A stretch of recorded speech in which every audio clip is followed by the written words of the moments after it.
नमस्कार दोस्तों, अब हम चलते हैं 9.1 एक्सरसाइज के क्वेश्चन नंबर 3 पे। अब क्वेश्चन नंबर 3 हम रीड करते हैं। A contractor plan to install 2 slides for the children to play in the park for the children below the age of 5 year.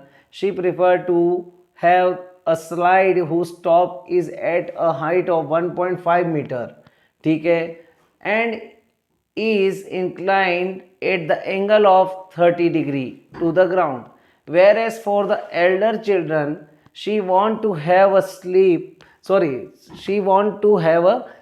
slide at the height of 3 meter and inclined at the angle of 60 degree. मतलब एक park में क्या है, दो slide लगाई गई है और दोनों स्लाइड का क्या है, एंगल अलग है और अलग अलग हाइट की अलग अलग हाइट पे ये लगाई गई है। छोटे बच्चों के लिए जो है उन्होंने 5 ईयर से जो बिलो है उनके लिए 1.5 मीटर की हाइट पे रखा गया है उसका टॉप, ठीक है। और जो बड़े बच्चे हैं उनके लिए उन्होंने क्या किया है, जो 5 ईयर से अबव वाले हैं उनके लिए उन्होंने 3 मीटर का उसका हाइट दिया है, ठीक है। तो दोनों कंडीशन में वो हमसे ये पूछना चाह रहा है, what should be the length of the slide in each case. मतलब स्लाइड की टोटल लेंथ कितनी है, बच्चा जहां पर बैठता है वहां से फिसल के नीचे तक जाता है तो वो टोटल कितना डिस्टेंस है स्लाइड का।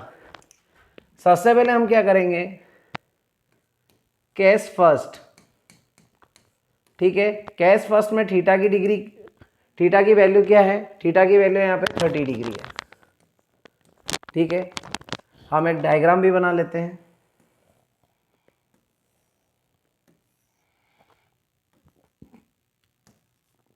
ये हमें 30 डिग्री दे दिया है, इसको हम ए बी सी नाम दे देते हैं, ठीक है। अब यहाँ पर क्या है, इसकी हाइट जो है 1.5 मीटर दी है उन्होंने, तो हम ये हाइट दे देते हैं 1.5 मीटर इसकी हाइट देती है। हमें इस केस में फाइंड क्या करना है, ये स्लाइड की हाइट, मतलब स्लाइड कितनी लंबी है, यहां से बैठकर यहां तक बच्चा फिसलेगा तो ये कितनी दूरी तय करेगा, ठीक है। तो ये हमारा क्या है, इसकी स्लाइड की। तो यहां पर क्या है, हमें एसी की वैल्यू फाइंड करना है, ठीक है, इस जगह पे। एक तो ये फाइंड करना है हमें, same as it is second case में सेकंड स्लाइड की भी सेम इज इट इज हमें क्या है, इसकी हाइट लेंथ फाइंड करना है। और सबसे पहले क्या करेंगे नाउ, ठीक है। सबसे पहले क्या दे रखा है इस क्वेश्चन में, हमें 30 डिग्री दे रखा है। तो अब खुद देखिए हम कि यहाँ पर क्या लगा सकते हैं, कौन सा एंगल लेंगे। अब देखिए हमें परपेंडिकुलर दिया है, हमें हाइपोटेनियस फाइंड करना है, ठीक है, क्योंकि एंगल के सामने वाला परपेंडिकुलर होता है और ये हाइपोटेनियस है। अब ऐसी कौन सी वैल्यू है जो परपेंडिकुलर और हाइपोटेनियस से रिलेटेड है, तो साइन, ठीक है। तो हम सबसे पहले क्या करेंगे नाउ,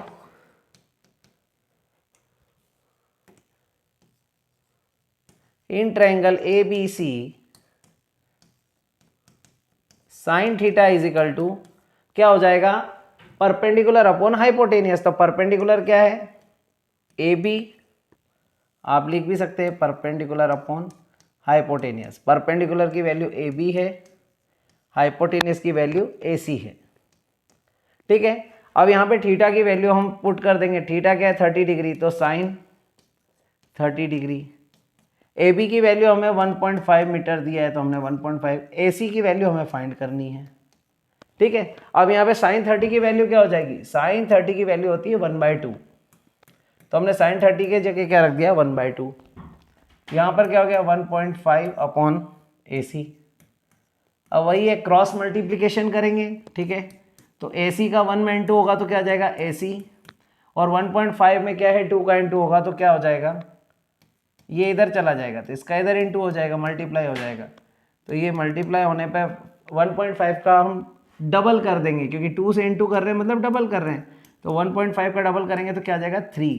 तो हमारा क्या आ गया, फर्स्ट वाली स्लाइड की टोटल लेंथ क्या होगी 3 मीटर, ठीक है। ये हमारा फर्स्ट आंसर हो चुका है, ठीक है। अब सेकंड केस में, क्योंकि दोनों केस में स्लाइड की लेंथ हमें फाइंड करने का बोला है उन्होंने, लेंथ ऑफ द स्लाइड।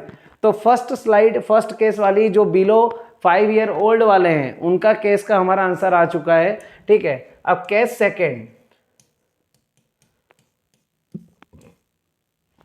इसमें थीटा की वैल्यू क्या है 60 डिग्री, ठीक है। हमें डायग्राम जो है इस तरीके से दे रखा है इसमें, ठीक है। यहाँ पे हमने थीटा मान लिया 60 डिग्री। इसको हम PQR ले लेते हैं, ठीक है, कुछ अलग नेम दे देते हैं। अब यहाँ पे क्या दे रखा है, सेम वही, इसमें भी यही फाइंड करना है हमें, PR की वैल्यू। तो यहाँ पर हम क्या करेंगे, PQ की वैल्यू इस क्वेश्चन में क्या दे रखी है हमारे लिए, मतलब टोटल हाइट कितनी दी है, 3 मीटर, तो हम यहाँ 3 मीटर रख देंगे, ठीक है। नाउ इन ट्रायंगल PQR, ठीक है, क्या होगा, साइन 60 डिग्री या साइन थीटा लिख लो पहले, sine theta is equal to क्या होगा, परपेंडिकुलर अपॉन हाइपोटेनियस। परपेंडिकुलर क्या है यहाँ पर, PQ, हाइपोटेनियस क्या है, PR, ठीक है। अब क्या करेंगे, साइन थीटा की जगह साइन थीटा की वैल्यू रख देंगे। थीटा क्या है यहाँ पर इस क्वेश्चन में हमारे लिए, 60, तो क्या हो जाएगा, साइन 60 डिग्री। PQ की वैल्यू क्या है, 3 मीटर। PR की वैल्यू हमें फाइंड करनी है, तो एज इट इज लिख देंगे PR। साइन 60 जो होता है वो होता है हमारा √3/2 is equal to 3 upon PR, ठीक है। अब PR को इधर ले जाएंगे, ठीक है, और इसको इधर ले जाएंगे, तो ये 3/2 जो है, ये PR इधर डिवाइड में था, इधर आने का मल्टीप्लाई में ऊपर आ गया, 3/2 इधर जाएगा, रेसिप्रोकल हो जाएगा, तो 2 ऊपर चला जाएगा, √3 नीचे आ जाएगा। अब इस कंडीशन में से हम हमेशा क्या करते हैं, अब इस कंडीशन में हम हमेशा क्या करेंगे, जब भी अंडर रूट की वैल्यू अपॉन में आती है तो उसका रेशनलाइजेशन कर देते हैं। तो ये क्या हो जाएगा, 6/√3। अब यहाँ पर क्या करेंगे हम, √3 का इंटू ऊपर भी कर देंगे, √3 का इंटू नीचे भी कर देंगे, 6√3, ठीक है, अपॉन में √3 का √3 में करेंगे तो 3 आ जाएगा, 3 1 जा 3, 3 2 जा 6। तो यहां पर क्या आ गया हमारा आंसर, PR 2√3 मीटर। हमारी सेकंड स्लाइड की लेंथ भी हमें फाइंड हो चुकी है, तो हमारा सेकंड आंसर यही है, ठीक है। अगर वो √3 की वैल्यू भी बोल देते तो कई बार आप √3 की वैल्यू भी पुट कर सकते हैं, 1.732, ठीक है।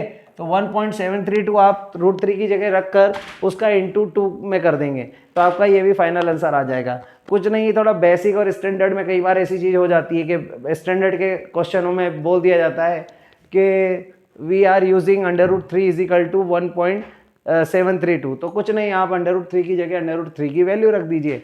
बहुत ही सिंपल क्वेश्चन है, सभी एक जैसे क्वेश्चन है, ठीक है। आया आपको समझ में, धन्यवाद।